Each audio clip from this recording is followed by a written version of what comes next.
হেই everyone, কেমন আছো সবাই? আজকে সকাল সকাল রেডি হয়ে গেছি, প্রায় ভোর 5টা বাজে এখন। বাঙালিরা উইকেন্ডে কোথাও যাক বা না যাক, দীঘা পুরী তো যাবেই, এটা মাস্ট।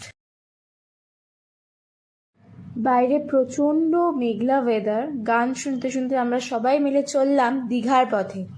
ঘুরতে যাচ্ছি আর রাস্তায় কচুরি জিলেপি খাবো না তা তো হবেই না। এই মেঘলা ওয়েদারে গরম গরম কচুরি আর জিলেপি তো মাস্ট। তাই যেতে যেতে মেঘলা ওয়েদারে একদম গরম গরম কচুরি আর জিলেপি খেয়ে নিলাম। তো আমরা ভাবছিলাম হোটেলেই গিয়ে বসে থাকতে হবে, একটুও ঘুরতে পারবো না, কিন্তু থ্যাঙ্কস টু গড যে সেরকম বৃষ্টি হয়নি। এরপর আমরা পৌঁছে গেলাম হোটেলে, হোটেল মেরিন পার্ক। সেখানে আমাদের 10টা নাগাদ চেক ইন হয়েছে। আমরা হোটেলে দুটো ফ্লোরে দুটো সুইট রুম নিয়েছিলাম। রুমগুলোর ভিউ জাস্ট অসম, তোমরা দেখতে পাবে এক্ষুনি। তোমরা দেখো রুমগুলো বেশ ভালো। 4 জনের জন্য একটা রুম তো যথেষ্ট। দুটো বেড আছে, দুটো সোফা আছে, আর ব্যালকনিটা তো দেখতেই পাবে এক্ষুনি।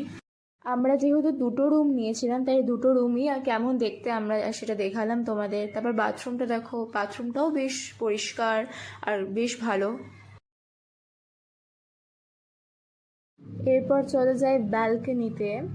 ব্যালকনি থেকে জাস্ট ভিউটা দেখো, ওয়াও। একটা সুইমিং পুল আছে বাচ্চাদের জন্য প্লাস বড়দের জন্য, দুজনেরই সুইমিং পুল আছে। দূরে সমুদ্র দেখা যাচ্ছে, এখান থেকে সমুদ্র জাস্ট 2-3 মিনিটের রাস্তা। কি সুন্দর দেখো, এটা দেখো, এটা পুরো রুমটা, আর এটা হচ্ছে হোটেল, আর বাইরেটাও খুবই সুন্দর। তোমরা কোথায় দীঘায় গিয়েছিলে, কোন হোটেলে ছিলে, অবশ্যই কমেন্ট করে জানিও। Thanks for watching.